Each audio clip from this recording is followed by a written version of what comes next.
स्वस्थ होने के बाद भी हज़ार में कोई दो चार लोग ऐसे होते हैं, हज़ार लोगों में दो चार पांच लोग जिनको लगता है कि अभी कुछ है। आप देखते हो चिल्लाते हैं, कुछ भी नहीं होता। हम लोग देखते हैं उनमें भी कुछ नहीं है।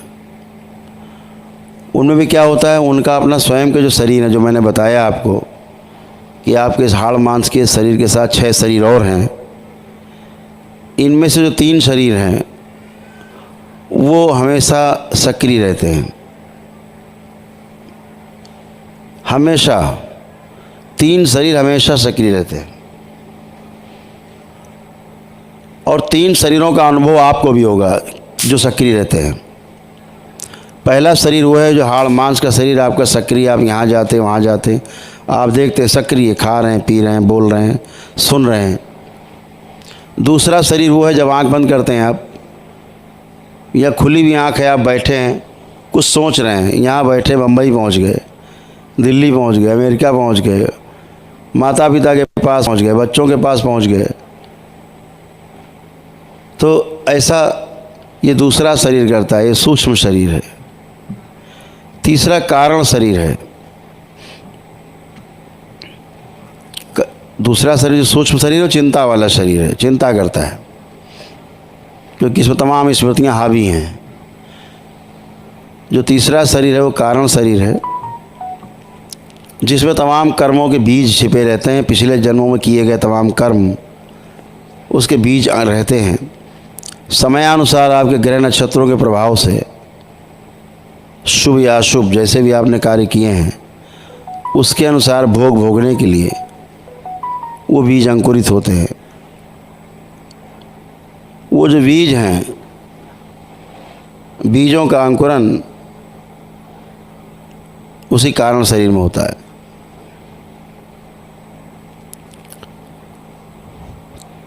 तो उसका भी अपना एक प्रभाव आप में रहता है स्थूल शरीर में। इसके पीछे फिर एक शरीर है, वो तुरीय शरीर बोलते हैं उसको, महाकारण शरीर बोल देते हैं कोई लोग उसको। सबसे करामाती शरीर है,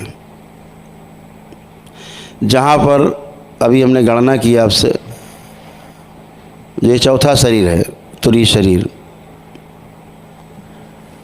जो तीसरा शरीर है आपका कारण शरीर, वो चिंतन का शरीर है, जहाँ प्रकृति के बारे में हम चिंतन करते हैं। वो शरीर कारण शरीर कहलाता है। सही का चिंतन करते हैं, चिंता नहीं करते, चिंतन करते हैं। जैसे वैज्ञानिक लोग चिंतन करते हैं, नई नई खोज करते हैं। वैज्ञानिक जब टेलीफोन बनाए तो ये सोच के नहीं बनाया कि हिंदू इसको इस्तेमाल करेगा कि मुसलमान इस्तेमाल करेगा, कि ईसाई करेगा कि सिख करेगा। यही चिकित्सा में है। वहाँ जाति धर्म, ऊंच नीच, अमीर गरीब का भेदभाव नहीं होता। तो ये सब तमाम शरीर जो हैं, चौथा शरीर जो तुरीय शरीर है, यहाँ तक स्त्री और पुरुष का भेद रहता है। तभी आप कभी कभी देखते होगे जब हम बोलते हैं कि इनको स्त्री से पुनः वापस पुरुष शरीर में लाया जाए, या कोई पुरुष हम देखते हैं स्त्री बन गया, अंदर वाला शरीर पलट गया है, तो हम बोलते हैं इसको स्त्री से पुरुष शरीर वापस लाया जाए। कभी कोई किन्नर के उसमें चला जाता है और ऐसी हरकतें करता है आदमी। तो ये शरीर आपके अंदर हैं, ऑलरेडी पहले से मौजूद हैं। तो ये जो शरीर हैं पीछे के, स्थूल के साथ 3 शरीर पीछे हैं, यानी 4 शरीर। इनमें स्त्री और पुरुष दोनों विद्यमान हैं। अगर स्त्री है और पुरुष शरीर में तब्दील हो गया है तो संतान नहीं उत्पन्न होंगी। पुरुष है, स्त्री शरीर में तब्दील हो गया, घूम गया है, तो उसके संतान नहीं होगी।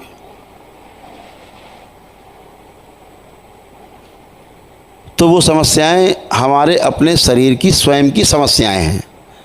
अभी हम बाहर परेशान रहते हैं कि भूत प्रेत है, कि पितृ है, कि आसुरी शक्ति है, कि तंत्र मंत्र है, कि कोई तंग कर रहा है, कोई जादू टोना कर रहा है। ऐसा कुछ भी नहीं है। इस भ्रम को तोड़ना है। ये भारी भ्रम है, बहुत बड़ा भ्रम है। मैं देखता हूँ बड़ी सहानुभूति होती है आप लोगों से देख करके कि आप में कुछ भी नहीं है, फिर भी आप तड़पते हो। चूँकि दरबार का अनुसंधान पूरा हो चुका है, इसलिए दरबार क्षण भर में वो देख करके कि आपका कौन सा शरीर गड़बड़ कर रहा है, उस शरीर को ठीक करने की कोशिश करते हैं, ठीक नहीं होता तो नष्ट कर देते हैं, नया शरीर लगाते हैं। ब्रह्मा जी एक नया शरीर देते हैं सुश्रुत को, लगा देते हैं, आप स्वस्थ हो जाते हो।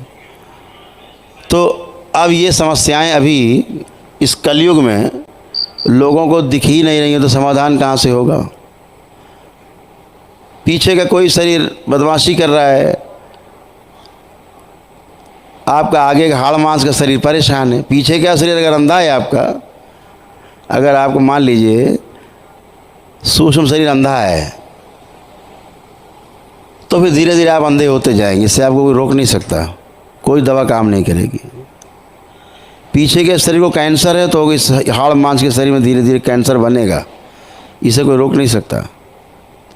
तो दरबार क्या करता है, आपकी सूजन को, जो सूजन होती है, सूजन क्या है? सूजन हमारे नकारात्मक विचारों के कारण पैदा होती है। सूजन एक प्रकार का एक मोटी परत है, लेयर जम जाती है, जैसे हीरे के ऊपर परत जम जाए मोटी मिट्टी की, तो उसकी चमक बाहर नहीं आ सकती। अगर वो मिट्टी हटा दिया तो हीरा तो चमक ही रहा है अंदर, हीरा कब बुझा था? वो तो चमक ही रहा है। तो सिंपल बात है कि जो सूक्ष्म शरीरों में सूजन होती है, वो दरबार 90% से भी ज़्यादा हटा देता है आपकी। तो जो हाड़ मांस के शरीर में सूजन का जो दबाव आपके ऊपर होता है, भारी प्रभाव होता है, जिसके कारण आपको बड़े भ्रम रहते हैं और बड़ी समस्याएं, रोग, कष्ट, चिंताएं रहती हैं, वो कम हो जाती हैं। आप उसको तत्काल महसूस करते हो। 10% जो सूजन रह जाती है सूक्ष्म शरीरों की पीछे के, तो वो सूजन आपके पूजा पाठ से, दरबार से जुड़े रहने से धीरे धीरे करके वो 10% भी समाप्त हो जाती है। और ऐसा महीने 2 महीने में हो जाता है, समाप्त हो जाती है। सूजन अगर रह जाती है तो आपके हाड़ मांस के शरीर में, जो ये मस्तिष्क है, इसमें सूजन रह जाती है। लेकिन पीछे के प्रेशर जब ख़त्म हो जाते हैं सूक्ष्म शरीरों के सूजन के, तो इस पर भी सूजन का प्रभाव बहुत कम हो जाता है। तो इसकी भी सूजन ऐसे मान के चलिए कि 60-70% मस्तिष्क की सूजन पे भी प्रभाव पड़ता है, और आपकी सूजन का जो दुष्प्रभाव है वो आपके शरीर में बहुत कम हो जाता है। लेकिन जो सूजन रह जाती है हाड़ मांस के शरीर में, वो आपके नकारात्मक इच्छा, विचार, आशाओं के कारण ये उत्पन्न होती है।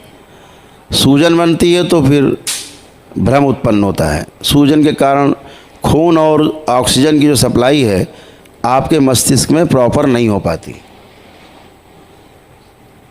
आपको जितना भी शरीर की ऊर्जा है ना, उसका 20% से ज़्यादा ये मस्तिष्क अकेले खा जाता है।